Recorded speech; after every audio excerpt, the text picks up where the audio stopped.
जय हिंद दोस्तों, उम्मीद है कि आप सब लोग अच्छे होंगे। चलिए आज की इस वीडियो में हम लोग बात करते हैं शिक्षक भर्ती के संबंध में। दोस्तों अभी हाल ही में शिक्षक के पदों पर भर्ती करने के लिए नोटिफिकेशन यानी विज्ञापन जारी किए गए हैं और साथ ही इच्छुक उम्मीदवारों से ऑनलाइन आवेदन पत्र भरने के लिए आमंत्रित भी किया गया। अगर आप भी उन उम्मीदवारों में से एक हैं जो शिक्षक बनना चाहते हैं तो आपके लिए यह भर्ती एक सुनहरा मौका है। दोस्तों इस वीडियो में हम लोग जानेंगे कि शिक्षक बनने के लिए आपके पास क्या क्या शैक्षिक योग्यता होने चाहिए और सिलेक्शन प्रोसेस क्या है और कुल कितने सीट हैं तथा कितने उम्र के लोग शिक्षक बन सकते हैं। इन सब को हम लोग एक एक करके विस्तार से समझेंगे। दोस्तों यह वीडियो बहुत महत्वपूर्ण होने वाला है, इसलिए आप सभी लोग इस वीडियो पर अंत तक जरूर बने रहें। अगर आप चैनल पर नए हों तो चैनल को जरूर सब्सक्राइब करें तथा अपने दोस्तों के साथ भी शेयर करें।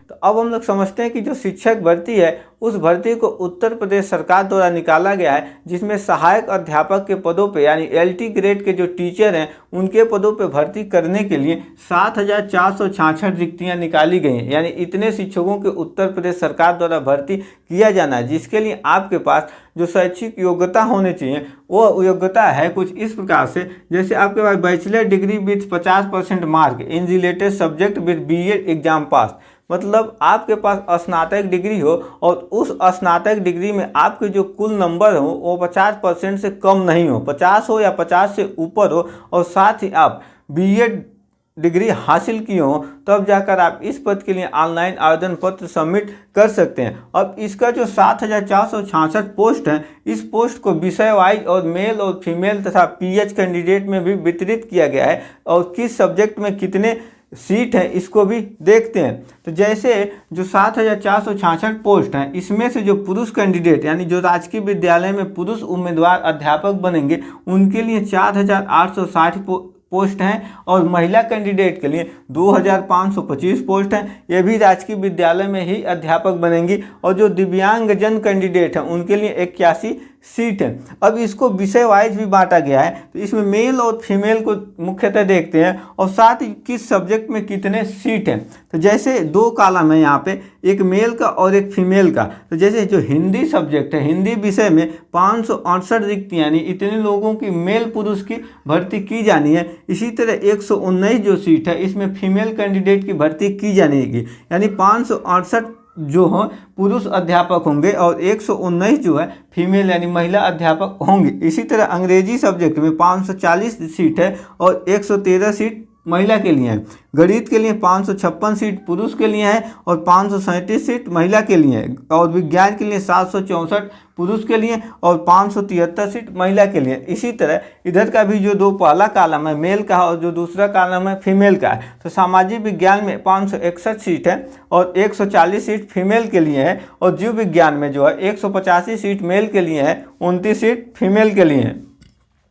ठीक इसी तरह से जो कला सब्जेक्ट है उसमें 383 सीट मेल के लिए हैं और 195 सीट फीमेल के लिए हैं। साथ ही जो संस्कृत है उसमें 90 सीट मेल और 92 सीट फीमेल के लिए हैं। इसी तरह जो संगीत सब्जेक्ट है उसमें 52 सीट मेल के लिए और 13 सीट फीमेल के लिए हैं। उर्दू में 102 और फीमेल के लिए 18 हैं। गृह विज्ञान में 206 है और 163 फीमेल के लिए है। वाणिज्य जो कॉमर्स सब्जेक्ट है उसमें 35 सीट है और 23 सीट फीमेल के लिए है। शारीरिक शिक्षा में 203 सीट पुरुष का है और 55 सीट फीमेल का है। कृषि में 14 सीट जो है मेल के लिए है और जो कृषि है कृषि में महिलाओं के लिए कोई भी सीट नहीं है। साथ ही जो कंप्यूटर है, कंप्यूटर में जो पुरुष उम्मीदवार हैं उनके लिए 601 सीट है और महिला के लिए 455 सीट है। दोस्तों इस पद के लिए जो ऑनलाइन आवेदन की जो प्रारंभिक तिथि है वह 28 जुलाई 2025 है, यानी 28 जुलाई से इस पद के लिए ऑनलाइन आवेदन प्रारंभ हो गए हैं और यह चलेगा 28 अगस्त 2025 तक।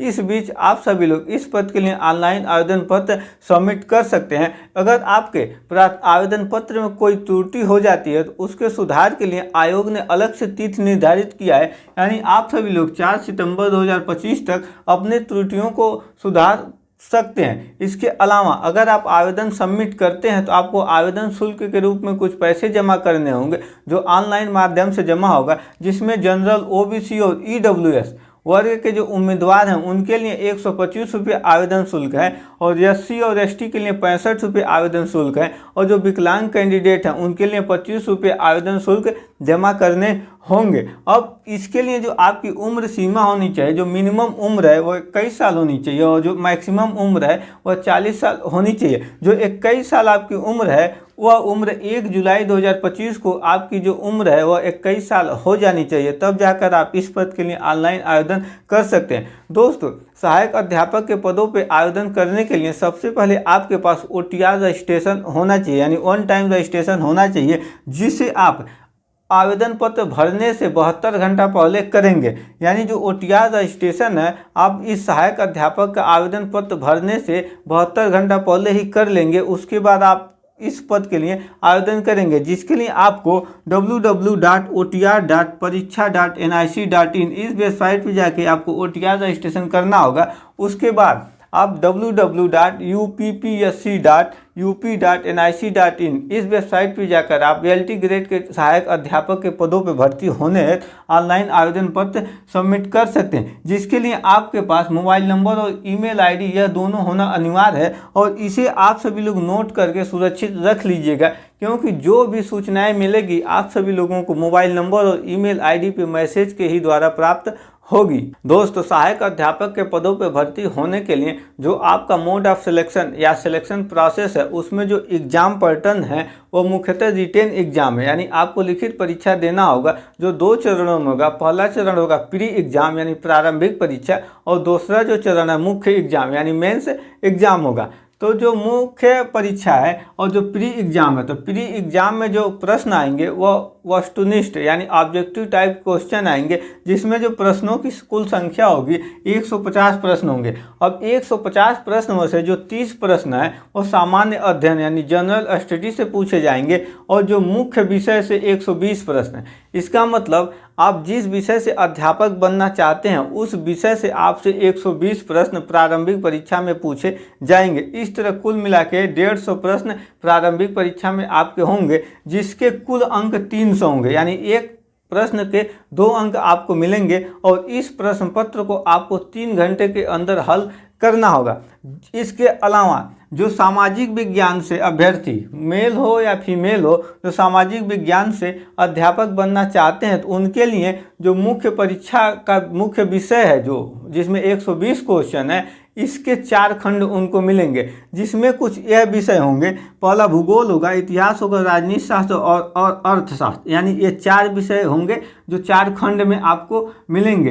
यानी जो मुख्य विषय में उनको 4 खंड मिलेंगे, और उन 4 खंडों में से आपको 2 खंड का प्रश्न 2 खंडों को हल करना होगा। जैसे इसमें प्रत्येक खंड में 60 प्रश्न होंगे। अगर आप इतिहास और भूगोल को करते हैं तो 60 120 क्वेश्चन होंगे। इसी तरह इन चारों विषयों में से केवल 2 विषयों के 2 खंडों के प्रश्न हल करने होंगे, और बाकी 2 खंडों को आपको छोड़ने होंगे, तब जाकर आपका जो प्रारंभिक परीक्षा है यह पूर्ण होगा। इसके बाद अगर आप प्रारंभिक परीक्षा में सफल हो जाते हैं तो आपको मुख्य परीक्षा देने का अवसर मिलेगा, और मुख्य परीक्षा में जो होगा आपका परंपरागत यानी डिस्क्रिप्टिव टाइप होगा, यानी आपको इसमें लघु उत्तरीय दीर्घ उत्तरीय प्रश्न लिखने होंगे, जो कुल मिला के 3 घंटे होगा। और इसमें जो प्रश्नों की संख्या होगी, कुल प्रश्न 20 होंगे, यानी 20 ही प्रश्न पूछे जाएंगे 10-10 करके, यानी कुल 200 अंक का होगा, जिसमें खंड अ होगा और खंड ब होगा, यानी 2 खंड होंगे। जो खंड अ होगा उसमें 10 क्वेश्चन पूछे जाएंगे,